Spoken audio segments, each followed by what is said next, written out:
सुबह से ही मैं सभी क्लासेस में मोबाइल लेके ही जा रहा हूँ, जो कि मैं नहीं लेके जाता हूँ। और उसका पर्पस ये है कि कल दीपावली का त्यौहार है और मैं आप सबको ये दिखा रहा हूँ कि स्टूडेंट यदि अपनी क्षमता से मेहनत करने पर आ जाते हैं तो हर त्यौहार उनके लिए जो है ना वो नगण्य हो जाता है। तो ऑब्वियसली ये सबके लिए अच्छा त्यौहार है, लेकिन हम क्या चाहते हैं? हम चाहते हैं कि ये एक दीपावली यदि वो सेक्रीफाइस कर देते हैं तो उनकी जितनी भी दीपावलियाँ हैं वो बहुत अच्छे से मननी चाहिए। और इसीलिए मैं आपको वो सारी चीज़ें दिखा रहा हूँ कि और स्टूडेंट को बार बार हर एक बैच में, अभी आपने 2 बैच देख लिए होंगे, अभी मैं तीसरे बैच में जा रहा हूँ जहाँ पर सिर्फ एक टेस्ट है। उस सिर्फ एक टेस्ट को देने के लिए, क्योंकि हमारे यहाँ पर सैटरडे को हर सैटरडे को एक टेस्ट होता है, तो सिर्फ एक टेस्ट देने के लिए बच्चे 30-30 40-40 किलोमीटर से दूर से आए हैं।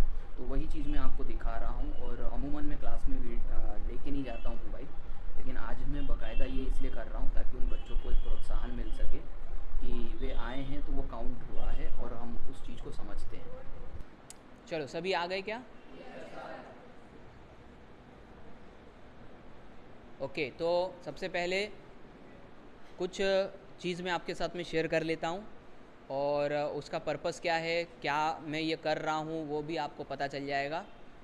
अमूमन इस तरीके से मैं क्लास में नहीं आता, लेकिन क्योंकि आज का दिन विशेष है और वो विशेष किस लिए है वो बताने की आवश्यकता तो नहीं है, क्योंकि कल ही भारतवर्ष का सबसे बड़ा त्यौहार है और आप लोग वो सेक्रीफाइस करके यहाँ पर आए हो कि आप लोगों को आज शायद बाहर रहते हो तो घर जाना है, दूर भी होगा तो भी आप आए हो।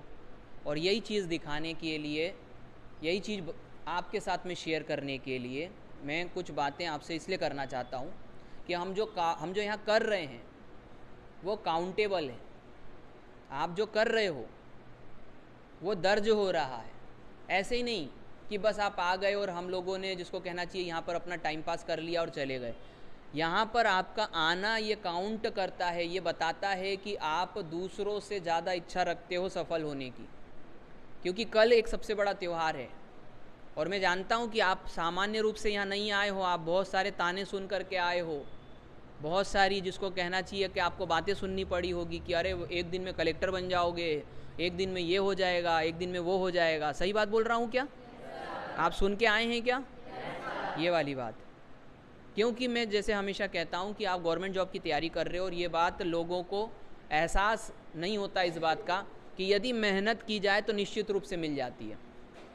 और आज हमने आ कर के अपने आप को ये साबित करा, मुझे कोई ने नहीं साबित करा यहाँ पर कि आप यहाँ पर आए हो तो आपको कुछ मिलेगा। ये आपने अपने लिए एक इज़्ज़त कमाने वाला काम किया है कि आप अपने घर पे ये बता रहे हो कि आप अपने सपनों के लिए कितने ज़्यादा सिंसियर हो। क्या मैं सही कह रहा हूँ? ये आपके घर वालों ने आपकी कोई तारीफ़ नहीं करी होगी, उल्टे गालियाँ ही दी होगी। मैं एक बात बता रहा हूँ, ऐसा नहीं है कि ऐसा ज़रूरी है, लेकिन क्योंकि ये सामान्य बात नहीं है, पूरा देश त्यौहार मना रहा है, पूरा आज मार्केट जाके देखोगे तो इतनी भीड़ है कि पैर रखने की जगह नहीं है। सब लोग अब किसी न किसी काम में व्यस्त हैं। आपने क्या चुना? आपने चुना कि मैं इस बार की दीपावली बर्बाद कर दूंगा, लेकिन अगली वाली खूबसूरत होनी चाहिए। आ रहा है कि नहीं समझ में? ये चीज़ आपका एक्स्ट्रा जो करना है, ये मुझे दिखाने के लिए नहीं है, ये ऊपर वाले को दिख रहा है कि आप अपना डेडिकेशन दिखाने के लिए यहाँ पे आए हो। 2 बातें भी यदि किसी की हमको सुननी पड़ रही तो वो क्यों सुन रहे हैं? हम अपने लिए सुन रहे हैं, अपने लिए बेहतर हो रहे हैं। आज ये टेस्ट पेपर आप दोगे, 2 बजे आपकी सबकी छुट्टी, बढ़िया तरीके से फिर त्यौहार मनाइए। और आपको आज इस चीज़ का गर्व भी महसूस होगा कि आपने अपने लिए आज कुछ बात बोली, चाहे उसका आपको विरोध झेलना पड़ा, लेकिन आप ये सीखे कि सही चीज़ यदि आपके ऊपर करवाई जा रही है तो आप उसका विरोध भी कर सकते हैं।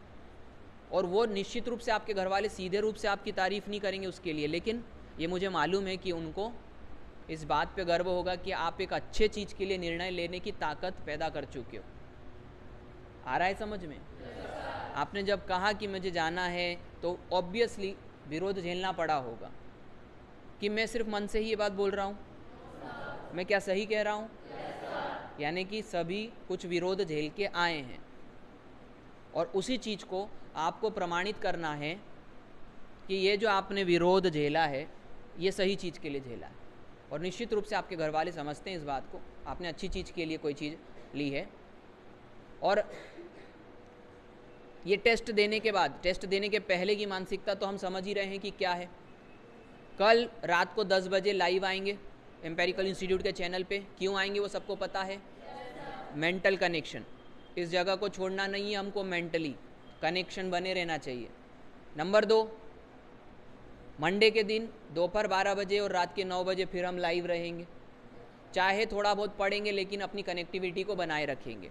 कुछ जीके के सवाल, कुछ एफटी के सवाल, कुछ रीजनिंग के सवाल, कुछ भी जो भी मन में आएगा वो मैं आपसे पूछूंगा। आप कनेक्ट रहिए, आप अपनी पढ़ाई के साथ लगे रहिए, ये उद्देश्य है। और ये जो कर रहा हूँ ये भी करने का उद्देश्य क्या है, ये काउंट करना कि आप आए हैं, और ये दिखना चाहिए दूसरों को। आ रहा है समझ में कि आप में है वो ताकत, वो भी इकट्ठा कर सकते हैं। और हमारे लिए त्यौहार माना कि खुशी की चीज़ है, लेकिन हम अपने भविष्य के लिए पहले सेक्रीफाइस करें, उसके बाद में त्यौहार तो ज़िंदगी भर मनाना है। तो ये चीज़ मैंने आपके साथ में इसलिए साझा करी कि हमको पता चले कि यहाँ आने का हमारा काम क्या था, फ़ायदा क्या था, क्या मतलब हम इतनी दूर आए और यह हमने सेक्रीफाइस किया। तो टेस्ट के लिए बेस्ट ऑफ लक। और नेगेटिव मार्किंग है, फोकस हो जाओ, 2 मिनट बाद पेपर चालू होने वाला है। जो आता है ईमानदारी से करो, जितना एफटी आएगा उतना ईमानदारी से करो, जो नहीं आएगा बिल्कुल छोड़ दो। 20 नंबर भी आएंगे, नंबर को मत देखो, अपने पेपर देने के तरीके को एनालिसिस करो पेपर देते हुए कि आप कहाँ पर रुके, अभी क्यों रुक रहे हो, अभी कौन सी चीज़ आपको अटका रही है, 1 घंटे में कितनी बार दिमाग आपका बाहर गया। क्या मेरी बात समझ में आ रही है? कितनी बार दिमाग आपका बाहर गया, ये सारी चीज़ें विचार करो। और आप एक बहुत मुश्किल टास्क पूरा कर रहे हो, इसीलिए अपने आप के लिए हमेशा ध्यान चौकन्ना रखो कि अभी आप कर क्या रहे हो, इसको ध्यान रखना है। क्लियर है? चलिए बेस्ट ऑफ लक। अब 2 मिनट में पेपर चालू होने वाला है, पहले थोड़ा सा ध्यान इकट्ठा कर लो, फोकस में आ जाओ, और उसके बाद फिर पेपर शुरू करते हैं। ठीक है?